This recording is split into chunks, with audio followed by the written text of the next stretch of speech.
عم كوف حبيب قلب، العيال عامله ايه؟ والحاجه الكبيره تمام؟ الله يرزقك برزق الام اللي بتجري عليها. الله يكرمك يا عم كوفي، بس في موضوع صغير كده عايزين نتكلم فيه. الله يبارك لك والنبي، على ان الموضوع كده هيبقى شكلكم وحش في العالم، وانا اقول لك من دلوقتي عشان تبقى واخد بالك.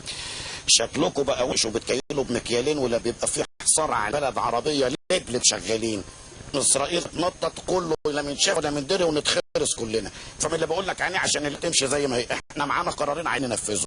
حكم كام 242 338 بتاع المستوطنات، ولا ندخل مباحث الازبكيه في وسطنا يا عمنا، يبعت عربيه الازاله مرور الاسم على التليفون الثاني ازاله ونخلص.